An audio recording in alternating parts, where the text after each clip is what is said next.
Hello everyone, welcome to the reading room. Today you're going to hear Class 9 Hindi chapter 1 दुख का अधिकार। मनुष्यों की पोशाक ही उन्हें विभिन्न श्रेणियों में बांट देती है। प्रायः पोशाक ही समाज में मनुष्य का अधिकार और उसका दर्जा निश्चित करती है। वह हमारे लिए अनेक बंद दरवाजे खोल देती है, परंतु कभी ऐसी भी परिस्थिति आ जाती है कि हम ज़रा नीचे झुककर समाज की निचली श्रेणियों की अनुभूति को समझना चाहते हैं।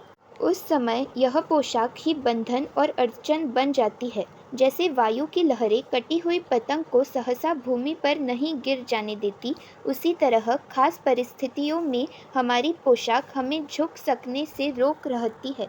बाजार में फुटपाथ पर कुछ खरबूजे डलिया में और कुछ जमीन पर बिक्री के लिए रखे जान पड़ते हैं। खरबूजों के समीप एक अधेड़ उम्र की औरत बैठी रो रही थी। खरबूजे बिक्री के लिए थे, परंतु उन्हें खरीदने के लिए कोई कैसे आगे बढ़ता। खरबूजों को बेचने वाली तो कपड़े से मुंह छिपाए सिर को घुटनों पर रखे फफक फफक कर रो रही थी। पड़ोस की दुकानों के तख्तों पर बैठे या बाजार में खड़े लोग घृणा से उसी स्त्री के संबंध में बात कर रहे थे। उस स्त्री का रोना देखकर मन में एक व्यथा सी उठी, पर उसके रोने का कारण जानने का उपाय क्या था। फुटपाथ पर उसके समीप बैठ सकने में मेरी पोशाक ही व्यवधान बन खड़ी हो गई। एक आदमी ने घृणा से एक तरफ थूकते हुए कहा, क्या ज़माना है, जवान लड़के को मरे पूरा दिन भी नहीं बीता और यह बेहया दुकान लगा कर बैठ गई। दूसरे साहब अपनी दाढ़ी खुजाते हुए कह रहे थे, अरे जैसी नियत होती है अल्लाह भी वैसी ही बरकत देता है। सामने के फुटपाथ पर खड़े एक आदमी ने दिया सलाई की तितली से कान खुजाते हुए कहा, अरे इन लोगों का क्या है, ये कमीने लोग रोटी के टुकड़े पर जान देते हैं। इनके लिए बेटा बेटी खसम लुगाई धर्म ईमान सब रोटी का टुकड़ा है। परचून की दुकान पर बैठे लाला जी ने कहा, अरे भाई, उनके लिए मरे जिए का कोई मतलब न हो, पर दूसरे के धर्म ईमान का तो ख्याल करना चाहिए।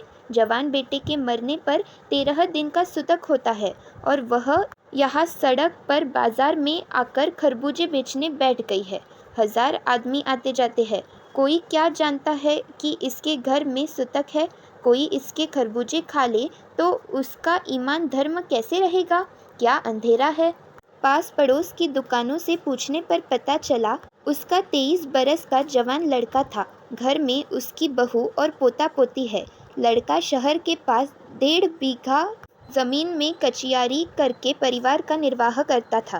खरबूजों की डलिया बाजार में पहुंचाकर कभी लड़का स्वयं सौदे के पास बैठ जाता था, कभी माँ बैठ जाती थी। लड़का परसों सुबह मुंह अंधेरे बेलों में से पके खरबूजे चुन रहा था। गीली मेड़ की तरावट में विश्राम करते हुए एक सांप पर लड़के का पैर पड़ गया। सांप ने लड़के को डस लिया। लड़के की बुढ़िया माँ बावली होकर ओझा को बुला लाई। झाड़ना फूकना हुआ। नागदेव की पूजा हुई। पूजा के लिए दान दक्षिणा चाहिए। घर में जो कुछ आटा और अनाज था दान दक्षिणा में उठ गया। माँ बहू और बच्चे भगवाना से लिपट लिपट कर रोए, पर भगवाना जो एक दफ़ा चुप हुआ तो फिर न बोला। सर्प के विष से उसका सब बदन काला पड़ गया था। जिंदा आदमी नंगा भी रह सकता है, परंतु मुर्दे को नंगा कैसे विदा किया जाए।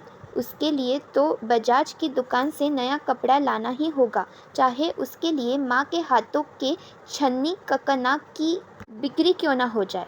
भगवाना परलोक चला गया। घर में जो कुछ चुनी भूसी थी सो उसे विदा करने में चली गई। बाप नहीं रहा तो क्या, लड़के सुबह उठते ही भूख से बिलबिलाने लगे। दादी ने उन्हें खाने के लिए खरबूजे दे दिए, लेकिन बहू को क्या देती। बहू का बदन बुखार से तवे की तरह तप रहा था। अब बेटे के बिना बुढ़िया को दुअन्नी चवन्नी भी कौन देता, उसे उधार न मिलता।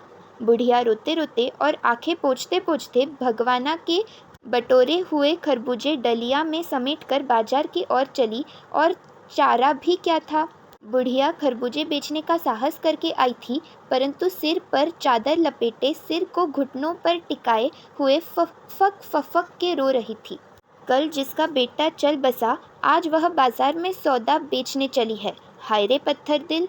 उस पुत्र वियोगिनी के दुख का अंदाज़ा लगाने के लिए पिछले साल अपने पड़ोस में पुत्र की मृत्यु से दुखी माता की बात सोचने लगा।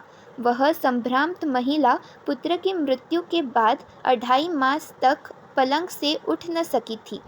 उन्हें 15 मिनट बाद पुत्र वियोग से मूर्छा आ जाती थी और मूर्छा न आने की अवस्था में आंखों से आंसू न रुक सकते थे। दो डॉक्टर हरदम सिरहाने बैठे रहते थे। हरदम सिर पर बर्फ रखी जाती थी। शहर भर के लोगों के मन उस पुत्र शोक से द्रवित हो उठे थे।